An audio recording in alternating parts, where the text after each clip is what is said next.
Olá, boa noite. Mulher é morta com 2 tiros na cabeça na tarde de hoje em um condomínio no bairro Outeiro da Cruz, em São Luís. Sobe para 43 o número de feminicídios no Maranhão. O namorado da vítima teria atirado durante uma discussão. Em rua do bairro Cidade Operária, as pessoas estão usando máscaras para reduzir a inalação de poeira. Os olhos ardem, o nariz também, e dá para imaginar quem trabalha nessa situação todos os dias. E a Secretaria de Estado de Igualdade Racial vai recorrer da decisão do Tribunal de Justiça que suspende o feriado do Dia da Consciência Negra, celebrado em 20 de novembro. É sexta-feira e o Jornal da Guará começa agora.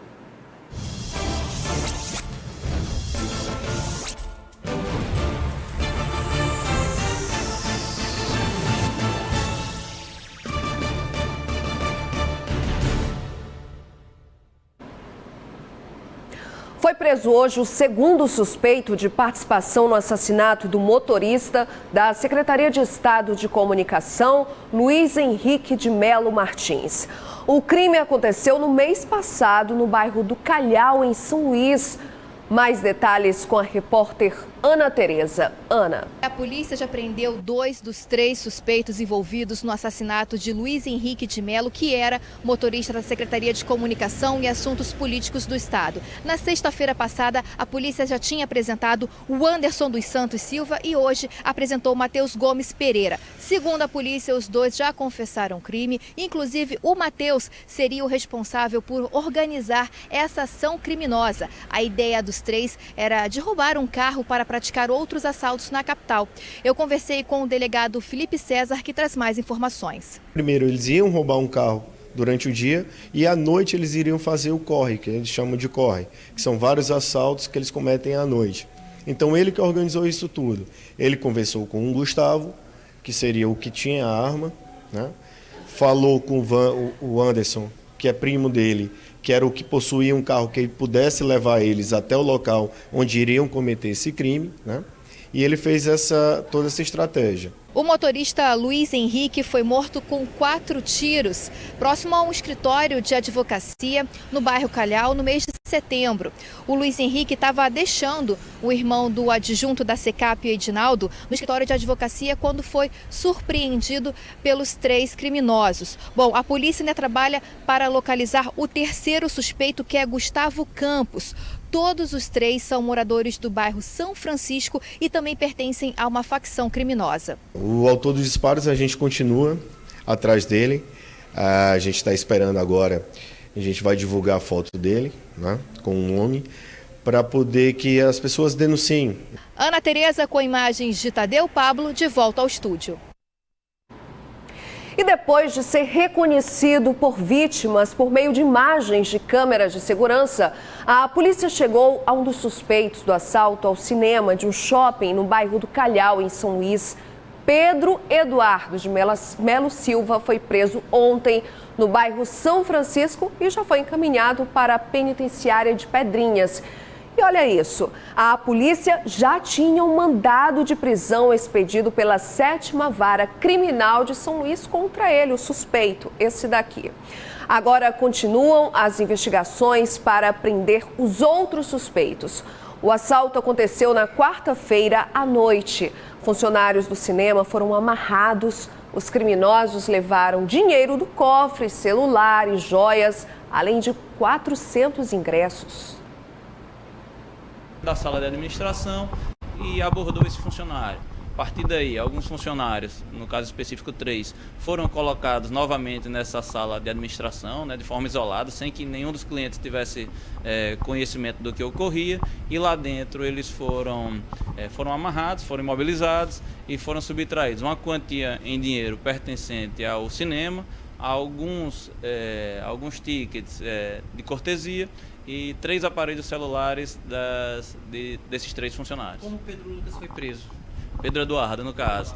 Exato. Após a gente conseguir identificá-lo, a gente passou a realizar campana nos locais em que ele costuma ser visto com frequência, até em um momento que a gente o viu saindo de uma residência ali na Rua 2 do bairro de São Francisco, em ocasião em que nós realizamos a prisão desse indivíduo. Sendo importante registrar que com ele foi encontrado um dos aparelhos subtraídos, né, um dos aparelhos pertencente aos funcionários do shopping, né, bem como a camisa que foi por ele utilizada na ação criminosa.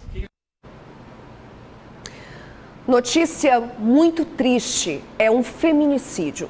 Não mais um, mas o 43º só neste ano no Maranhão.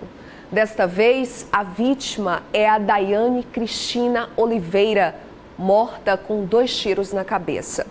O suspeito é o namorado. O feminicídio foi registrado aqui neste condomínio, no bairro Oiteiro da Cruz. A vítima foi Daiane Cristina Oliveira Nunes, de 33 anos, executada com 2 tiros na cabeça pelo suposto namorado Evaldo Lima Sampaio. De acordo com informações preliminares, o próprio suspeito teria ligado para o irmão, que é policial militar, e este acionou a polícia. Mas quando os policiais chegaram aqui no condomínio, ele já tinha se evadido para um local ainda desconhecido pela polícia. A vítima morre deixando 2 filhos e o caso segue sendo investigado pela Delegacia de Feminicídio. Jairon Martins, para o Jornal da Guará. E olha que ontem, 10 de outubro, foi o Dia Nacional de Luta contra a Violência à Mulher. Como eu falei agora há pouco, com a morte da Daiane, sobe para 43 o número de feminicídios no Maranhão. Vamos acompanhar aqui e fazer um comparativo com os anos anteriores, lembrando que esses dados são da Delegacia da Mulher. O número de feminicídio, morte de mulheres, a morte por gênero, questão de gênero, simplesmente pelo fato de ser mulher. Em 2017 foram 51, em 2018 43 e em 2019, neste ano, o número já se igualou ao do ano passado, 43 mortes, 43 mulheres assassinadas. A gente espera que esse número aqui em 2019, neste ano, não aumente mais. Lembrando que a gente ainda está em outubro, ainda tem outubro, novembro, dezembro. O que a gente espera é que esse número aqui não aumente. Gente, qualquer mulher que chegasse ao hospital com a suspeita de violência doméstica, os profissionais de saúde deveriam notificar, mesmo sem o consentimento da vítima. Era assim que determinava o projeto de lei aprovado na Câmara no mês passado. Mas o presidente Jair Bolsonaro vetou essa proposta e a notificação agora só em casos confirmados. Um veto, várias opiniões. O projeto de lei estava em tramitação desde 2015 na Câmara. Ele tratou sobre a notificação compulsória de violência contra a mulher e determinava que hospitais teriam até 24 horas para avisar a polícia sobre possíveis casos de violência, mesmo sem o consentimento da vítima. O texto foi vetado pelo presidente Jair Bolsonaro, que defendeu o sigilo fundamental para garantir o atendimento à saúde, sem preocupações com futuras retaliações do agressor. Para essa advogada e pesquisadora, a medida é coerente. A gente vê, claro, que o projeto de lei ele teve um espírito bom no sentido de evitar a subnotificação. Então, a gente sabe que muitas mulheres elas não procuram a polícia, elas não procuram as delegacias, mas elas têm que ir ao ambiente dos profissionais de saúde para se tratar em relação de alguma lesão. Então, a gente sabe que essa notificação do profissional de saúde ela é muito mais efetiva, ela é muito mais capilarizada. Então, os profissionais de saúde, eles lidam muito mais do que os profissionais da rede de atendimento de polícia civil e investigação de crimes. Por outro lado, também acredita-se que com o veto à lei da notificação em 24 horas, as mulheres estão expostas e o trabalho de investigação nos casos de violência contra a mulher pode ser prejudicado. temos como dizer para vocês o quanto é equivocado esse entendimento, porque a gente sabe a quantidade de mulheres que nós conseguimos alcançar a partir dessa articulação permanente com a saúde.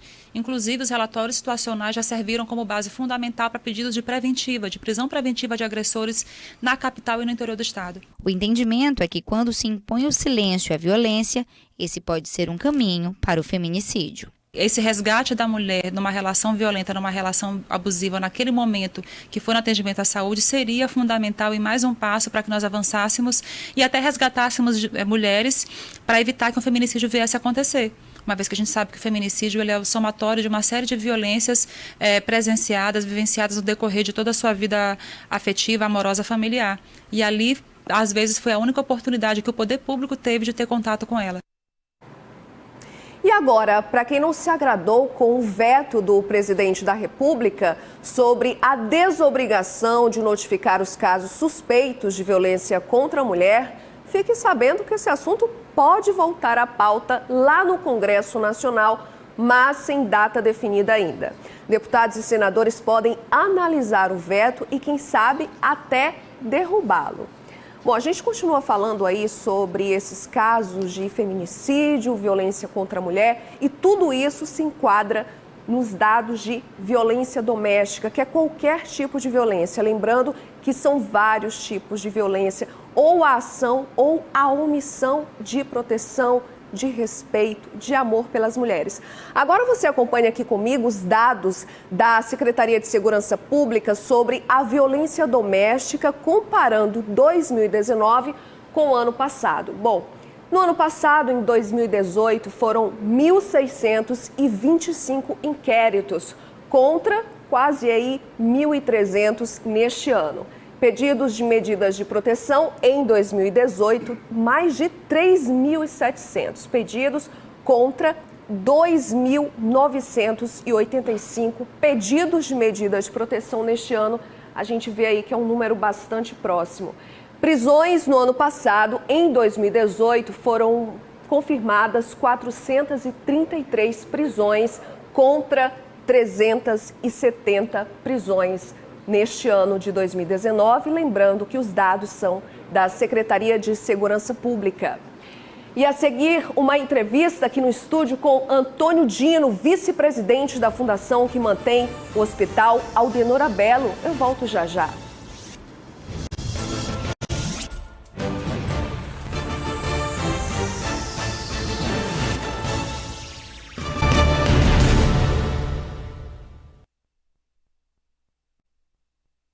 Ficar sem poder respirar. Impossível, não é?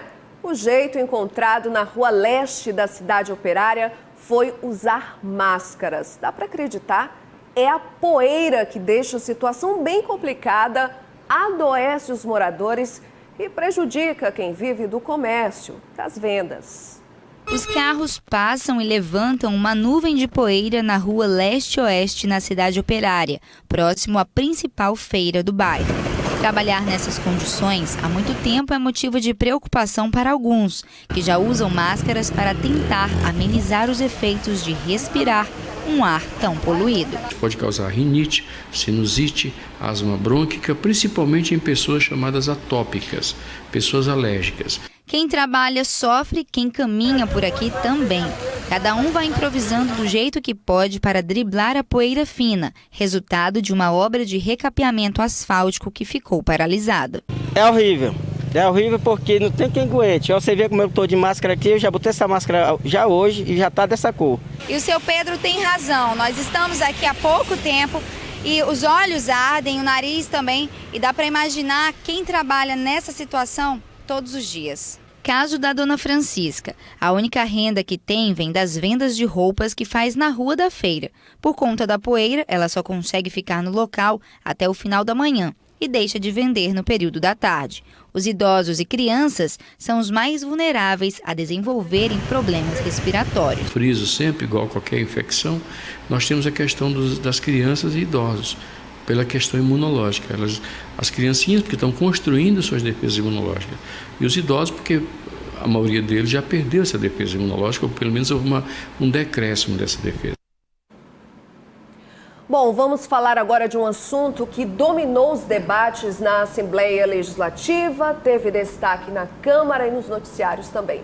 A suspensão de 2 tipos de atendimento no Hospital Aldenora Belo, em São Luís. Para isso, eu converso aqui no estúdio com o vice-presidente da fundação que mantém o Hospital Aldenora Belo, Antônio Dino. Boa noite. Muito obrigada por ter vindo aqui no Jornal da Guará. Boa noite, Bianca. Eu que agradeço o espaço para falar sobre esse problema. Foi amplamente debatido durante a semana mesmo e nós já estamos trabalhando para tentar solucionar o mais rápido possível. Bom, a gente acompanhou aí durante a semana, desde a semana passada, algumas movimentações aí de tentativas para que essa situação seja revertida.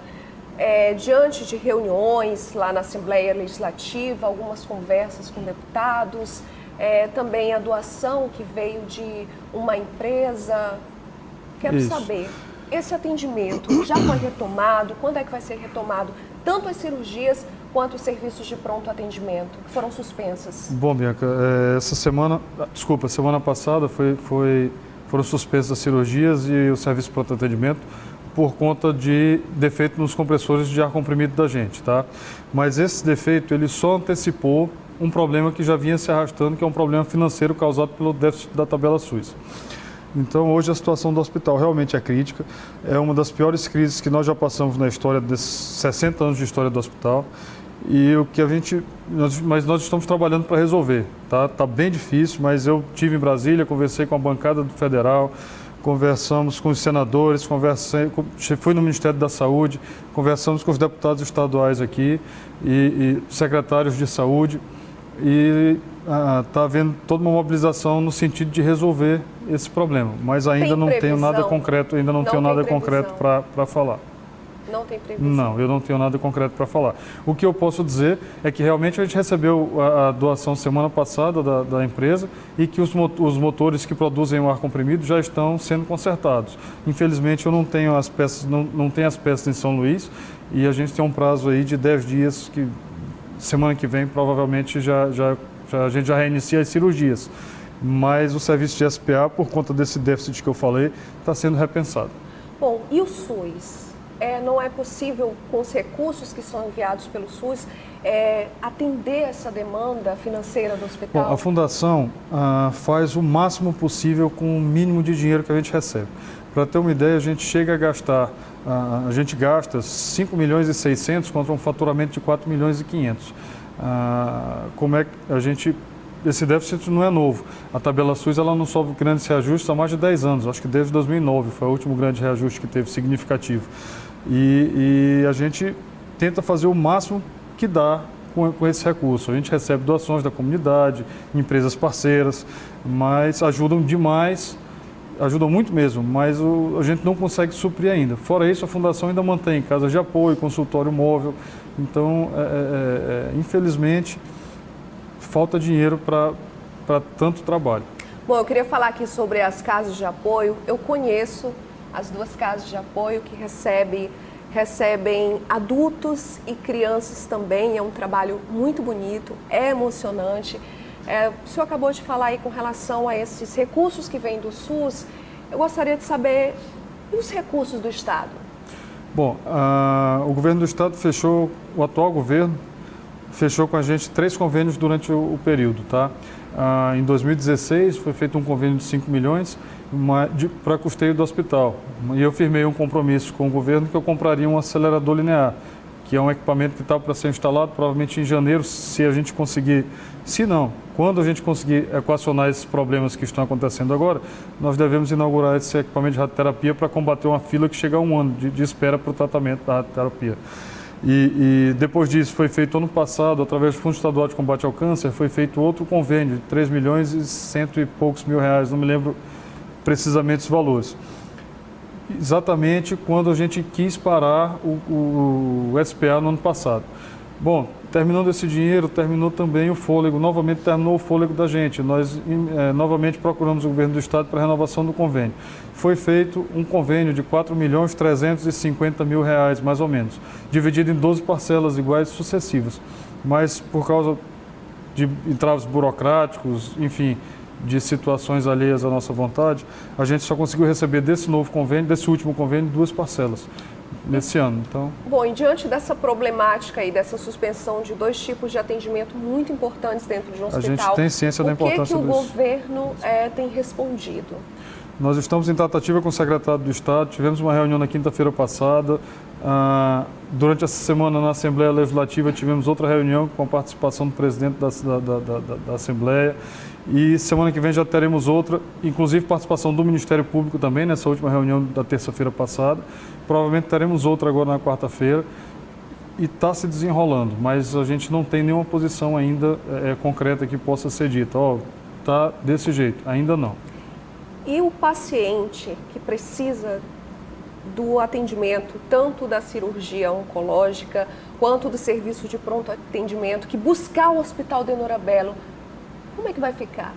Bom, quanto ao serviço de pronto atendimento, a gente já comunicou à rede pública que a gente está com esse problema,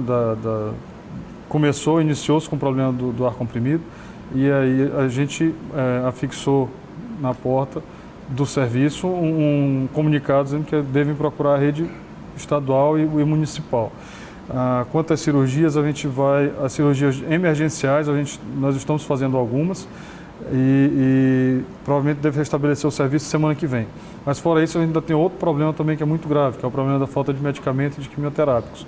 E esses problemas são os problemas que estão sendo tratados politicamente, vamos chamar assim, com todos os políticos que eu falei há pouco.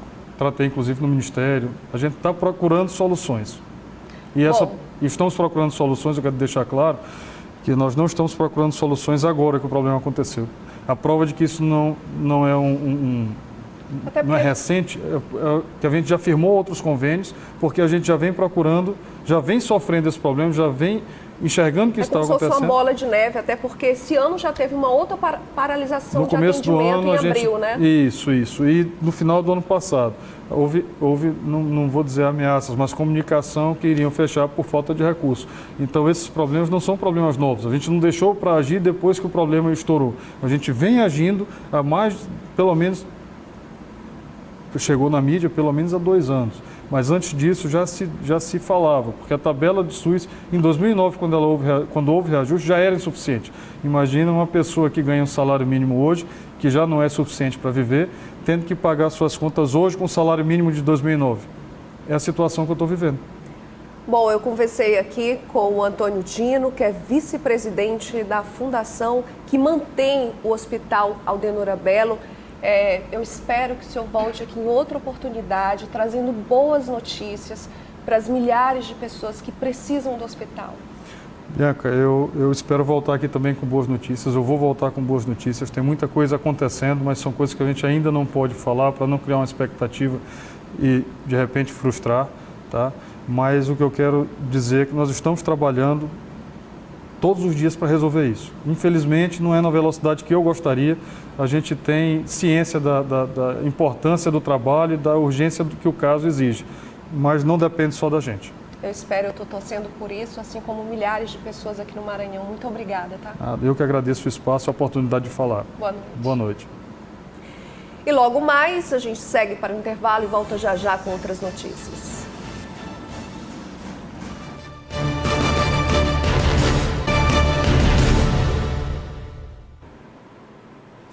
A irmã Dulce Beata Baiana, que ficou conhecida como a Santa Dulce dos Pobres, será canonizada no próximo domingo no Vaticano pelo Papa Francisco. Pelo menos 5 parlamentares maranhenses vão participar da cerimônia, com tudo pago pelo Congresso Nacional. São eles os senadores Everton Rocha e Roberto Rocha e os deputados federais Gil Cutrim, André Fufuca e Juscelino Filho. Além deles, outro político maranhense que vai estar na delegação brasileira é o ex-presidente José Sarney. Os parlamentares que viajam em missão oficial a países estrangeiros têm direito, sim, às diárias. No Senado, o valor é de $416, mais ou menos R$ 1.700. Na Câmara, o valor é de $428, totalizando R$ 1.760. De acordo com o levantamento realizado pelo jornal El País, o Brasil deve gastar cerca de R$186 mil com essa viagem. Mas vale destacar aqui que o parlamentar pode optar por não receber o valor a que tem direito. Então aí vai da consciência mesmo de cada um. Dia 20 de novembro é celebrado o Dia da Consciência Negra. A data seria feriado, como aconteceu nos últimos 2 anos. Agora está suspenso porque o Tribunal de Justiça do Maranhão entendeu que a criação de feriados civis é de competência da União. A Secretaria de Estado da Igualdade Racial vai manter a programação e disse que vai recorrer da sentença do TJ.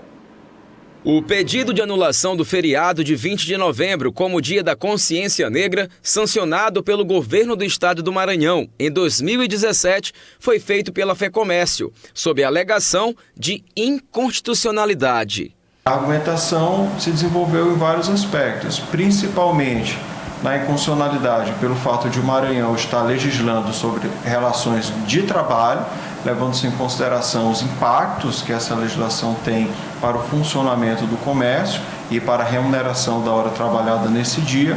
Já a Secretaria de Estado da Igualdade Racial tem pensamento contrário e afirma que, por meio de entidades da sociedade civil organizada, vai recorrer da sentença estadual, tendo como base uma decisão já proferida no Supremo Tribunal Federal. O caminho é que se recorra, que o Estado recorra, que a sociedade civil recorra e para que a gente possa ter uma apreciação pelos tribunais superiores, porque tem uma determinação do tribunal, a gente obedece e vamos aguardar que os tribunais superiores se manifestem sobre a questão. O advogado da FEComércio reconhece a jurisprudência, mas pretende reforçar o argumento de inconstitucionalidade, mesmo considerando a importância do feriado para a história do Maranhão. Nós entendemos que essa data ela deva sim ser celebrada.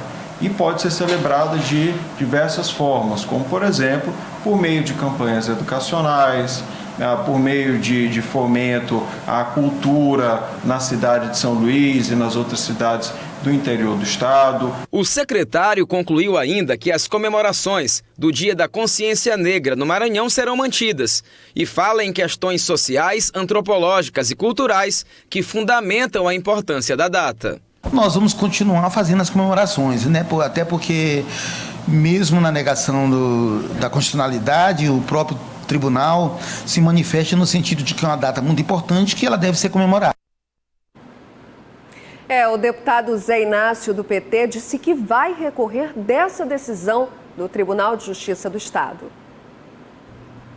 A lei que cria o 20 de novembro, feriado estadual, lei de nossa autoria, ela é constitucional porque tanto a Constituição Estadual como a Constituição Federal dá competência concorrente às Assembleias Legislativas nos estados e também à União a legislar sobre preservação do patrimônio histórico e cultural. Então, nós entendemos que a homenagem é justa pelo que o povo negro contribuiu para a formação da cultura e do patrimônio artístico e cultural no Brasil. Portanto, nós vamos tomar todas as medidas necessárias para recorrer da decisão do Tribunal de Justiça.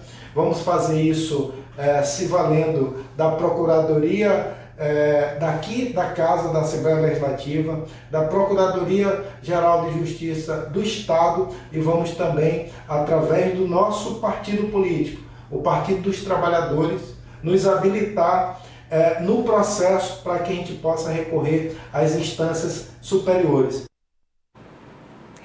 E a polícia prendeu em flagrante por porte ilegal de arma o prefeito de Brejo de Areia, Chico Eduardo, do PSDB. Ele foi preso dentro de um bar no município de Santa Luzia. Além da arma, também foi apreendido com o prefeito a quantia de R$8 mil. O prefeito foi solto após o pagamento de fiança, mas o valor não foi divulgado.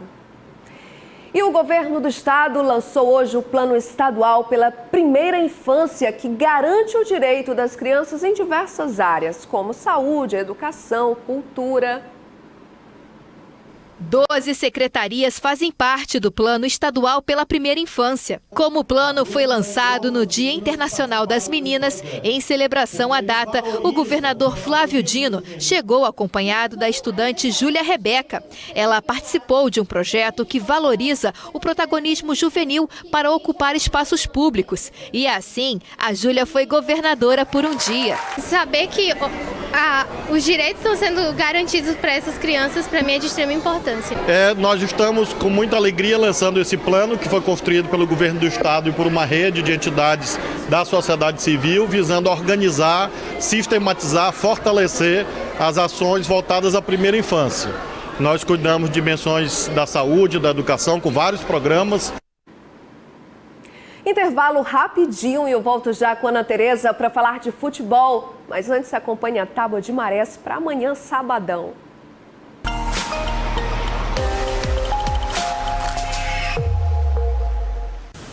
Bem no comecinho do dia, às 5 horas e 56 minutos, tem freia-mar de 5,6 metros.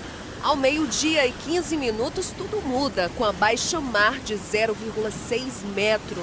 Às 18 horas e 12 minutos, tem a segunda freia-mar do sábado, com 5,6 metros.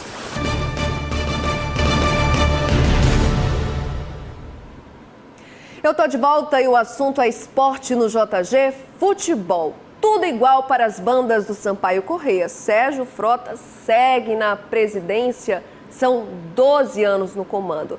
Eu não vou me estender muito porque esse assunto para especialista, para nossa comentarista aqui, Ana Tereza. Imagina, boa noite, Bianca, boa noite a todos que acompanham. Tudo igual o lá, né, agora. Aninha? Pois é, né? Ontem teve eleição lá no Sampaio Corrêa e Sérgio Frota, Sampaio Corrêa retornando à Série B, com Sérgio Frota sendo reeleito por aclamação. É o 4º mandato deles, é uma história longa que o Sampaio tem, Sérgio Frota tem, Sampaio, enfim, a gente até troca, né? São sinônimos, estão virando sinônimos. O Sérgio tem aí 4 acessos com o Sampaio Corrêa. Vou pegar aqui minha cola, campeão da Série D em 2012, vice-campeão da Série C em 2013, 4º colocado da Série C 2017 e vice-campeão da Série C em 2019. Ufa, é uma história longa aí que o presidente tem. Tem que ter uma cola, né? Tem que ter Ana, uma cola, pois é. E ontem também foi eleito os conselhos, né? Tanto o Deliberativo e o Conselho Fiscal. Há uma mudança na presidência.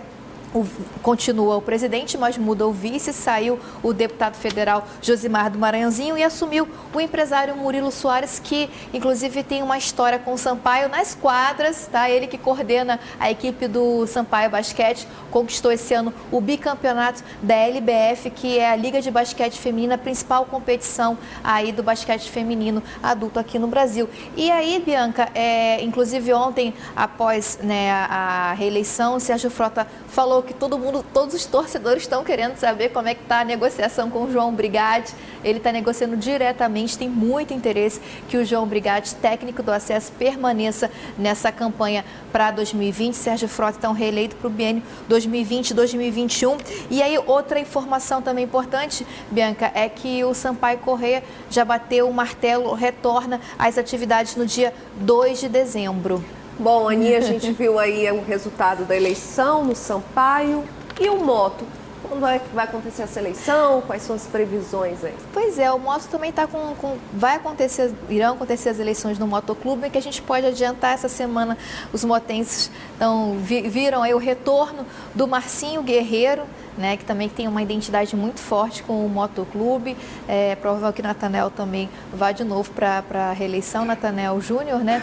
E o Motoclube retorna às atividades, né? 9 de dezembro já está tudo também organizado lá no CT Pereira dos Santos. Bianca, é isso. A gente tem, ano que vem, um calendário bem recheado para o futebol maranhense. A gente tem o Imperatriz na Série C, na Copa do Nordeste, o Sampaio de volta à Série B, o Motoclube na Série D. Inclusive, vai sair mais um representante, vai ter a Copa FMF, né, que vai carimbar mais um representante para o Maranhão na Série D. É isso. E janeiro começa com a copinha também, né? A gente tem o motoclube também, aí o pessoal do motoclube representando aí na copinha, que é a Copa São Paulo de Futebol Juniores, Bianca.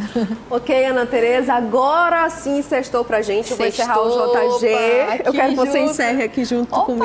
Então tá depois de trabalhar, correr bastante, fazer as reportagens, vir pra cá correndo, não é isso? É verdade. Essa é a tua rotina, né, Essa é a rotina. Por isso eu já te desejo um ótimo fim de semana. Obrigada, Bianca. A todas nós, um ótimo fim de semana para todos vocês que acompanham aqui o Jornal da Guará, a toda a nossa equipe também, que batalha muito aqui pelo nosso jornalismo, né, Bianca? É isso aí, o JG de hoje acabou. Aproveite muito bem o seu fim de semana. E na segunda-feira eu tô de volta a partir das 6h30 da noite. Ana Tereza também, na segunda isso aqui, aí, né? Pois é, com mais informações do esporte. Tchau. Tchau, tchau.